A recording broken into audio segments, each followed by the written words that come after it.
শেষ জামানায় কিন্তু মুমিন ব্যক্তিদের মধ্যে অনেক মুমিন ব্যক্তির স্বপ্ন কিন্তু সত্য হবে, এটাও এসেছে। মুমিন ব্যক্তির স্বপ্নও কিন্তু সত্য হবে। কোরআনে এমনও দলিল আছে যে কাফেরের স্বপ্নও সত্যি হয়েছে। কোন সূরায় আছে কে বলতে পারবেন? কাফের ব্যক্তির স্বপ্নও সত্যি হয়েছে এমন দলিল কোরআনের কোথায় আছে? কে বলতে পারবেন? হ্যাঁ, সূরা ইউসুফ। কি না আপনার?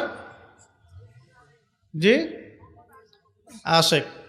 ঠিক আছে, মাশাআল্লাহ। আশিক ভাইয়ের জন্য আমাদের একটা হাদিয়া থাকবে ইনশাআল্লাহ, আপনি আলোচনা শেষে নিয়ে যাবেন। তো ইউসুফ আলাইহিস সালামের যে ঘটনা সূরা ইউসুফ, সেখানে আছে যে অমুসলিম দুজন ব্যক্তির স্বপ্ন সত্য হয়েছে, হয় নাই? একজন এসে বলেছেন আমার মাথায় রুটি, রুটি খেয়ে নিচ্ছে পাখি। আরেকজন বলেছে আমার হাতে ছিল শরাব, এই শরাব আমি পান করাচ্ছি রাজাকে, বাদশাকে। ইউসুফ আলাইহিস সালাম বললেন যে পান করাচ্ছে বাদশাকে সে নাজাত পেয়ে যাবে জেল থেকে, আর যার মাথা থেকে রুটি খাওয়া হচ্ছে তাকে শুলদণ্ড দেওয়া হবে। ঘটনা সত্য ছিল তো? আচ্ছা, এখানে এই দুই ব্যক্তি কিন্তু মুসলিম নন, তারা কিন্তু অমুসলিম। তো যেটা বলছিলাম যে আল্লাহর পক্ষ থেকে মুমিন ব্যক্তিকে সত্য স্বপ্ন দেখানো হতে পারে শেষ জামানায়, বেশি বেশি হতে পারে। তাই যখন ভালো কোনো স্বপ্ন দেখবেন শুকরিয়া আদায় করবেন আল্লাহর কাছে। আর যদি খারাপ কোনো স্বপ্ন দেখেন তাহলে কাউকে বলতে যাবেন না। খারাপ স্বপ্ন দেখলে কাউকে বলতে যাবেন না, বরং 2 রাকাত নামাজ পড়ে আল্লাহর কাছে আশ্রয় চাইবেন। আল্লাহ, আমি এই খারাপ স্বপ্ন দেখেছি, এর থেকে তোমার কাছে আমি আশ্রয় প্রার্থনা করছি। পবিত্র কোরআনুল কারীমে সূরা আলে ইমরান এর 19 নম্বর আয়াতে আল্লাহ পাক বলছেন, বা'দা আউযু বিল্লাহি মিনাশ শাইতানির রাজিম, ইন্না দীনা ইনদাল্লাহিল ইসলাম। আল্লাহ রাব্বুল আলামিন নিজে বলছেন যে নিশ্চয়ই আল্লাহর কাছে একমাত্র গ্রহণযোগ্য দিন বা জীবন ব্যবস্থার নাম কি? ইসলাম। ইসলাম শব্দের অর্থ কি? আমরা বলি শান্তি। সত্যিকার অর্থে ইসলাম শব্দের অর্থ হচ্ছে আত্মসমর্পণ করা। কি করা?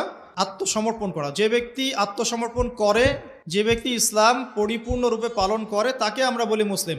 যে ব্যক্তি ইসলাম পরিপূর্ণরূপে পালন করে তাকে আমরা বলি মুসলিম। যেমন এই মুসলিম শব্দের সাথে যে নবীর নাম জড়িত সেটা হলো, তিনি হলেন ইব্রাহিম আলাইহিস সালাম। সূরা হজ পড়ে দেখবেন, হুয়া সাম্মাকুমুল মুসলিমিন, তিনি তো আমাদের নাম দিয়েছেন মুসলিম, এই জাতির নাম দিয়েছেন। তিনি আমাদের জাতির পিতা, মুসলিম জাতির পিতা। তো ইব্রাহিম আলাইহিস সালামের ব্যাপারে আল্লাহ পাক বলছেন, ইয ক্বালা লাহু রাব্বুহু আসলিম ক্বালা আসলামতু লিরাব্বিল আলামিন। যখনই আল্লাহ পাক ইব্রাহিমকে বলতেন আলাইহিস সালাম যে আত্মসমর্পণ করো, ইব্রাহিম আলাইহিস সালাম কোনো বিজ্ঞান যুক্তি দর্শন খুঁজতে যেতেন না। তিনি বলতেন আসলামতু লিরাব্বিল আলামিন, আমি বিশ্বজগতের প্রতিপালকের কাছে আত্মসমর্পণ করলাম। উদাহরণ দিচ্ছি, আল্লাহ রাব্বুল আলামিন ইব্রাহিম আলাইহিস সালামকে বলেছিলেন স্ত্রী এবং সন্তানকে জনমানব শূন্য কাবা ঘরের পাশে রেখে আসতে। ঠিক আছে, জানি তো আমরা। ইব্রাহিম আলাইহিস সালাম জানতেন সেখানে কোনো মানুষ নেই, কোনো পানি নেই, কোনো প্রাণীও নেই, না খাবার আছে, না পানি আছে, না কোনো প্রাণী আছে। এরপরেও তিনি স্ত্রী এবং সন্তানকে সেখানে রেখে আসলেন। আল্লাহ পাককে প্রশ্ন করলেন না কেন রেখে আসবো, এর পিছনে কারণ কি, যুক্তি কি, দর্শন কি, জিজ্ঞেস করেছেন?